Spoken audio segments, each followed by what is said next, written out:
Hey, what's going on, friends and family? Actually, speaking about family, we're building up to 100,000 subscribers. That's epic. So if you haven't subscribed, you should think about it if you want to. Anyways, but today I'm keeping the hype alive. I'm going to talk about the best 5 late night chill free to play games, or I guess whatever late night is for you. I actually wake up at night. I'm a vampire, but these are games that I like to play in the still of night when everything is calm or I need to calm down. These are games that help me relax, and either by like focusing my attention or just being so, turn your brain off sort of experiences that I don't know, I could just kind of be, I could just sort of exist.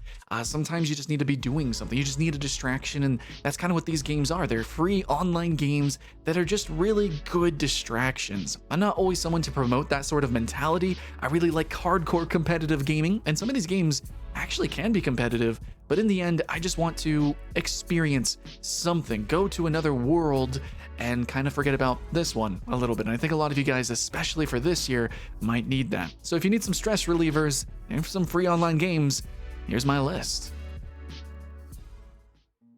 So coming in at number 5 is going to be the tried and the true RuneScape. And specifically, I do want to talk about old school RuneScape, as always, as I do. But, it can be played on mobile and on PC, so you can play it whenever, wherever, cross progression.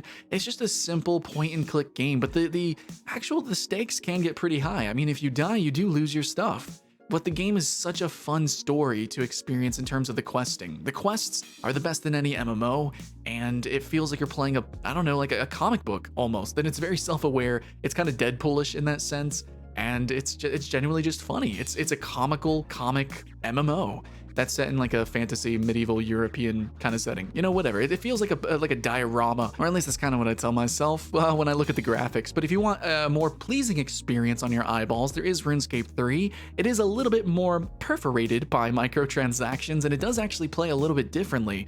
So 2 different kind of games you can choose, but they're generally fun and fair, free to play games. You actually can earn the subscription inside of general gameplay. So this is a very grindy game. You can just one and done it with the questing like I mentioned, but you also can just sort of always build and do something. But the game does have potential for competitiveness, so if you just want to practice, if you just want to go through the motions, if you just want something to do, if you want a world to escape to and maybe make some friends, I think RuneScape is generally the one-stop shop for MMOs when it comes to, if you think late night chill game to play, it's gotta be RuneScape.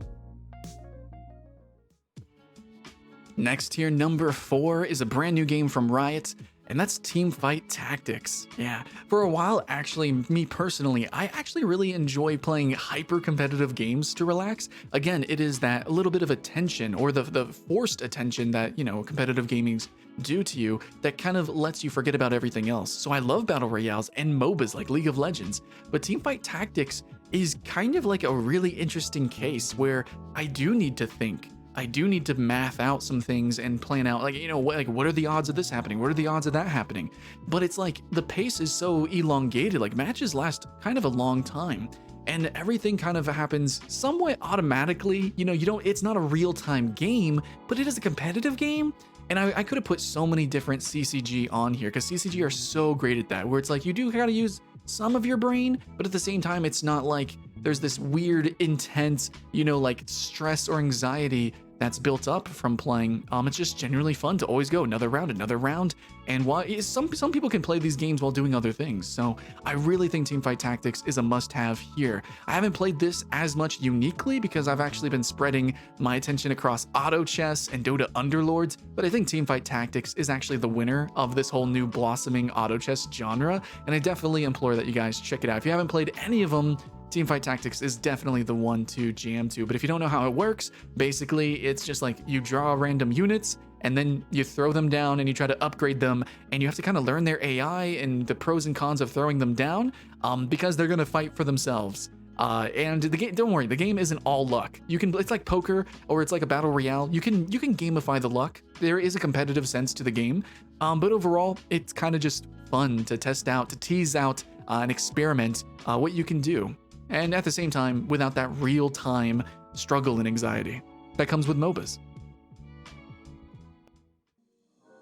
Halfway on my list is the game that I've been playing the most recently. It's actually the newest game here with it going free to play, and that's Rocket League. So Rocket League has always been known as like, dude, that's a chill game. You can just play, with your friends, split screen. You can 1v1, you can join online. It is a hyper, extremely, exceptionally competitive game, but it's so ridiculous that, it's so random and so chaotic that it kind of doesn't matter. It's just a game to goof around on. So yeah, it can be high intensivity, it can be truly competitive, but it also can just be something that's just sort of silly and mellow, actually. It's freaking rocket cars with a soccer ball, So this has been the game that I play whenever like I'm rendering a video and it's really too late to record audio while that's happening, or maybe I'm waiting on a date or something like that. There is some free time. What's something that I can kind of just play a couple rounds in and just feel not so dead inside.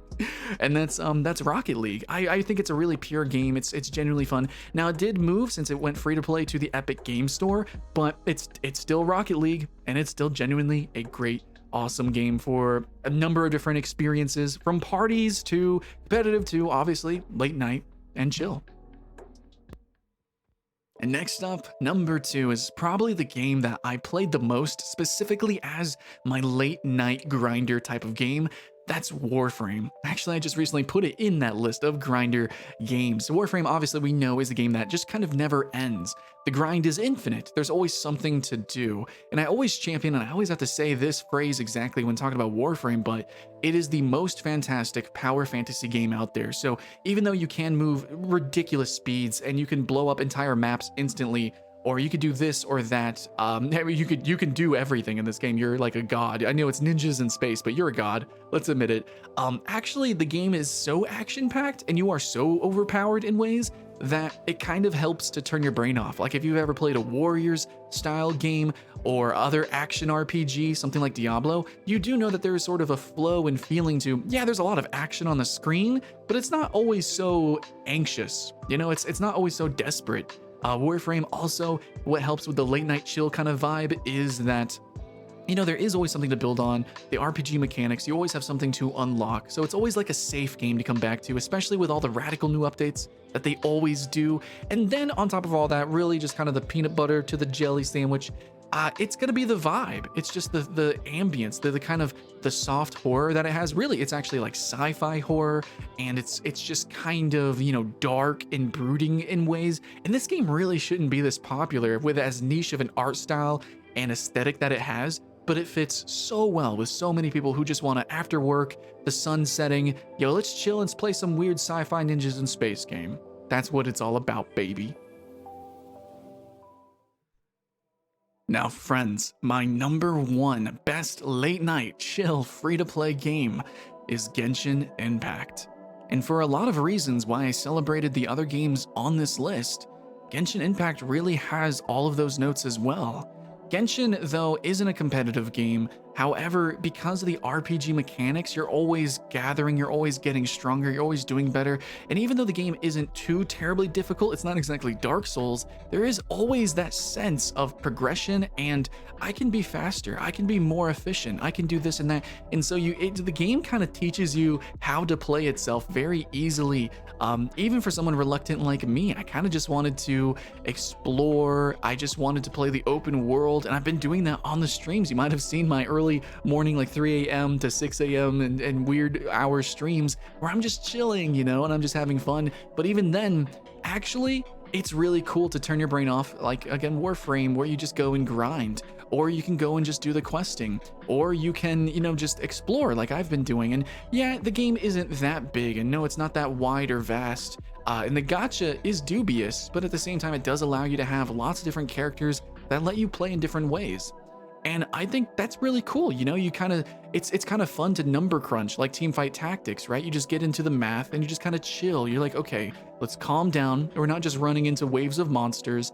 How can we build these different characters? What items, where? And it's really cool to sort of theory craft, actually. So in a lot of different ways, Genshin Impact is just a good late night chill game. And maybe all those ways aren't fun for every single person, but being a more open-ended game, you can play how you want. if you want to speed run, if you want to be the best ever, if you just want to discover, or if you just want to hear the story, which the voice acting is really awesome. That's something that none of these other games really have exactly, but Genshin Impact is a game that makes you feel not so alone. And, you know, I can talk about mechanics and things and that, but in the end, it's got really a gorgeous world filled with vibrant, colorful characters. And they're all around you. They're always talking, and it feels really good, especially now when it's maybe hard to be social and it's hard to not feel lonely. So Genshin Impact, it's just kind of a warm, awesome feeling. And I just really appreciate it, especially as someone who actually streams it. And it is a co-op game, so join the Discords, and the community is fun and friendly itself. Genshin Impact is just a great warm game. If you need some warmth late at night and to chill, yeah, this is the free-to-play for you. But yes, friends, that's all I've got. I had to pick 5, and there it is. I'm keeping the hype alive. Hopefully you guys are too. I would appreciate peeling some eyeballs on the Patreon and also the donations, so that helps me, you know, buy games and spend more time to do these videos and take them more sincerely. Also, thanks for the champions who loved the sub button and bumped the thumbs and all that good YouTube stuff. Hopefully you found my recommendations helpful in getting back into some of these games or starting them for the first time. And if you guys want to play with me, you can join my Discord, links in the description as well. So yeah, and try to catch my streams, please and thank you. Twitch.tv/Skylent. Much love, and I'll see you in the next one.